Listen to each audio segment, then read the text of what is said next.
चलिए अब बात करते हैं impact of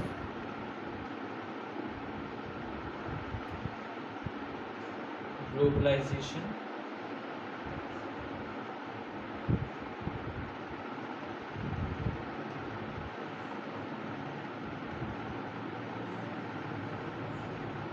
on agriculture.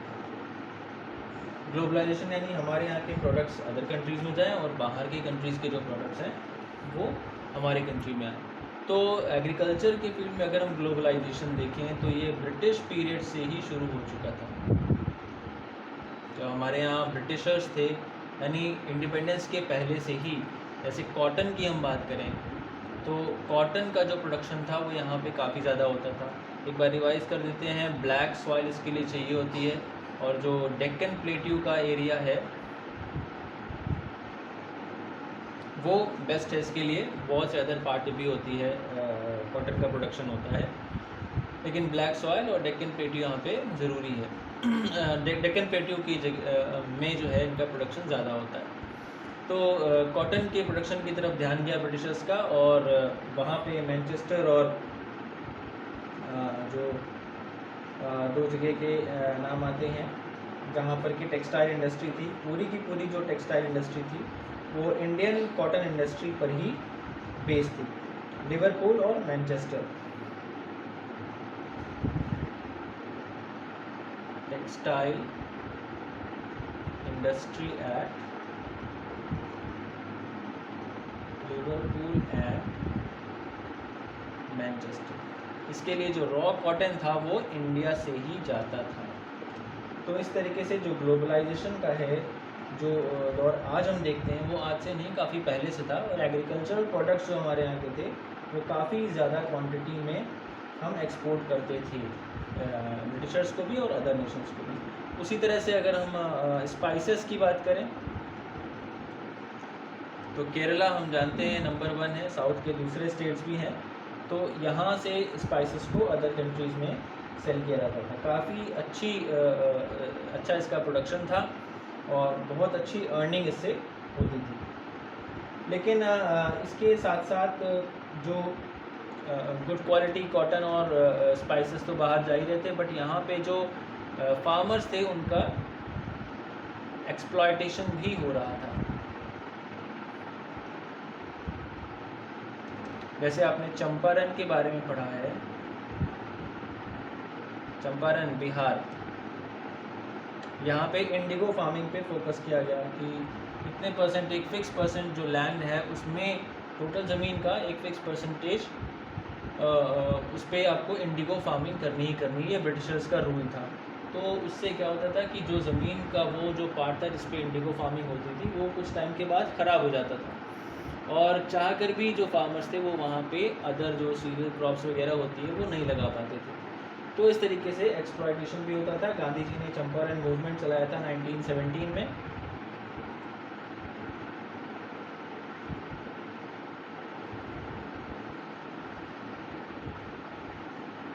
Champaran सत्याग्रह, और 1917 में इसमें जो है काफ़ी एक कमेटी बनी। फिर उसके बाद गांधी जी की बात को माना गया और वहाँ से इंडिगो जो फार्मिंग कराते थे जो ब्रिटिशर्स, उनको वहाँ से हटाया गया और इसमें एक बिग सक्सेस मिली। तो ग्लोबलाइजेशन पे हम बात कर रहे थे। ग्लोबलाइजेशन ज़रूरी भी है और ये काफ़ी पहले से हमारे कंट्री को भी रहा है, कंट्री हमारा उसमें पार्टिसिपेट कर रहा है, हमारे यहाँ के प्रोडक्ट्स जा रहे हैं अदर नेशंस में। लेकिन शुरुआत में यानी ब्रिटिशर्स के टाइम पे, जब इंडिपेंडेंस के पहले हमारे कंट्री में एक्सप्लॉयटेशन भी हुआ। एक चंपारण उसका एक एग्जाम्पल है।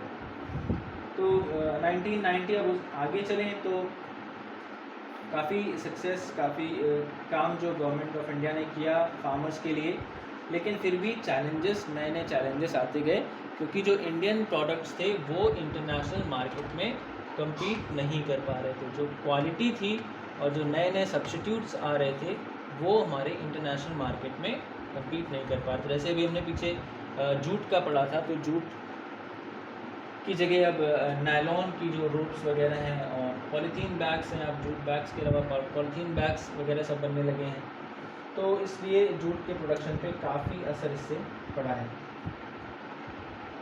काफ़ी चीज़ों में का प्रोडक्शन हमारे यहाँ होता है, जैसे राइस है या फिर कॉटन है, रबर है, सबके बारे में हमने पढ़ा है अभी।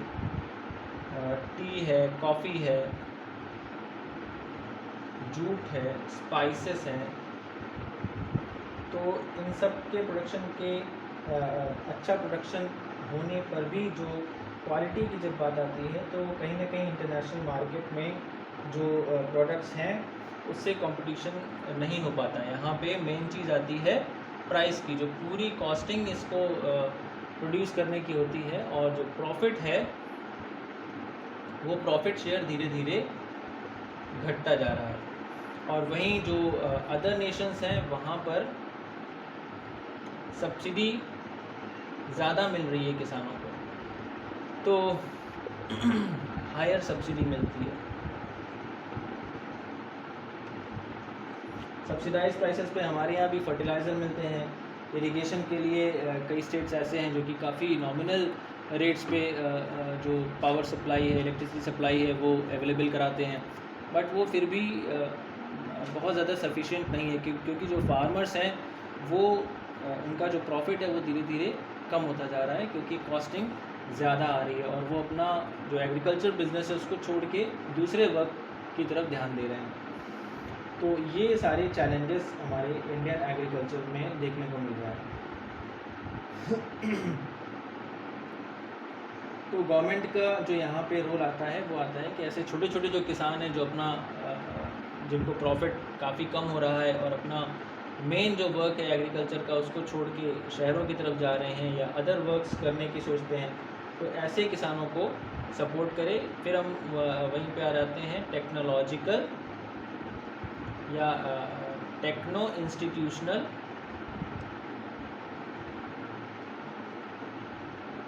रिफॉर्म्स की तरफ। तो बहुत सारे plans government of India introduce कर रही है, आज भी करती है, और जो छोटे छोटे लोन्स अवेलेबल कराती है, जिससे जो किसान हैं उनको काफ़ी फ़ायदा होता है। जैसे किसान क्रेडिट कार्ड है, उसका अभी हम लोगों ने डिस्कशन किया था, 3 to 4% या 2%, काफ़ी कम रेट ऑफ इंटरेस्ट पे उनको लोन उस पर मिल जाता है।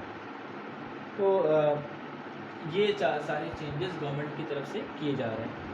लेकिन अभी भी आप देखिए तो प्रोडक्टिविटी के एरिया में जो लैंड डिग्रेडेशन है, ओवर यूज़ ऑफ केमिकल्स है, या उसमें ओवर इरिगेशन है,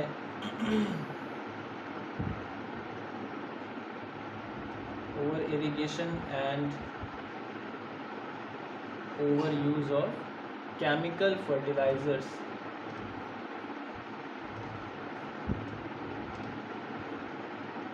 पेस्टिसाइड्स का बहुत ज़्यादा यूज़ करते हैं पंजाब हरियाणा के रीजन में, तो उसकी वजह से जो क्वालिटी ऑफ क्रॉप है वो भी ख़राब हो रही है और जो ज़मीन है वो भी ख़राब हो रही है। तो उस पर भी ध्यान देने की ज़रूरत यहाँ पे है। टेक्नोलॉजी या जो ग्रीन रेवोल्यूशन में HYV सीड्स की बात हुई थी, तो इन जो चीज़ों को, इन मेथड्स को जो बताया गया उसको सही मैनर में यूज़ करना भी ज़रूरी है। उसके लिए प्रॉपर ट्रेनिंग, उसके लिए प्रॉपर बुलेटिन नॉलेज स्प्रेड करना ज़रूरी है, जो कि गवर्नमेंट की तरफ से हमने अभी पढ़ा था कि न्यूज़ बुलेटिन्स और किसान समाचार वगैरह शुरू किए गए हैं। तो लोगों को उससे फ़ायदा लेना चाहिए और इस तरीके की चीज़ों से बचना चाहिए, जिससे कि जो लैंड की क्वालिटी है वो अच्छी बनी रहे। ऑर्गेनिक फार्मिंग आजकल बहुत ज़्यादा चलन में है। ऑर्गेनिक फार्मिंग यानी बिना किसी केमिकल फर्टिलाइज़र का यूज़ किए जो नेचुरल चीज़ें हैं, जैसे काऊ डंग है, काऊ की यूरिन है, उन सब का यूज़ करके, और जो इसी के जो प्रोडक्ट्स हैं, खेती से जो बची हुई चीज़ें रहती हैं उनके जो उनको सड़ा के, जिसको ह्यूमस वगैरह कहते हैं, तो उनका यूज़ करके घरों में जो सब्ज़ी के टुकड़े हैं या छिलके हैं, इनको सड़ा के जो मेन कंपोस्ट जो बनता है उसका यूज़ फार्मिंग में, खेती में किया जाता है। तो that is all about organic farming. तो ऑर्गेनिक फार्मिंग का यूज़ धीरे धीरे हम बढ़ाने की कोशिश करें, जिससे कि जो लैंड डिग्रेडेशन है वो ना हो और ज़्यादा लंबे समय तक उसकी फर्टिलिटी बनी रहे। ओवर इरिगेशन भी करने की ज़रूरत नहीं है और केमिकल फर्टिलाइज़र्स भी डालने की ज़रूरत नहीं। उसके लिए हमारे पास सॉइल टेस्टिंग सेंटर्स हैं, वहाँ पे हम अपनी सॉइल का टेस्टिंग करा के पता कर सकते हैं कि किस तरीके की फर्टिलाइज़र यहाँ पे ज़रूरी है। बहुत सारे जो इकोनॉमिस्ट हैं वो इंटरनेशनल लेवल पे वो चैलेंज करते हैं कि आगे आने वाला जो समय है वो उसमें इंडिया को काफ़ी प्रॉब्लम्स झेलनी पड़ सकती हैं, क्योंकि पॉपुलेशन काफ़ी तेज़ी से बढ़ रही है, इंडस्ट्रियलाइजेशन हो रहा है,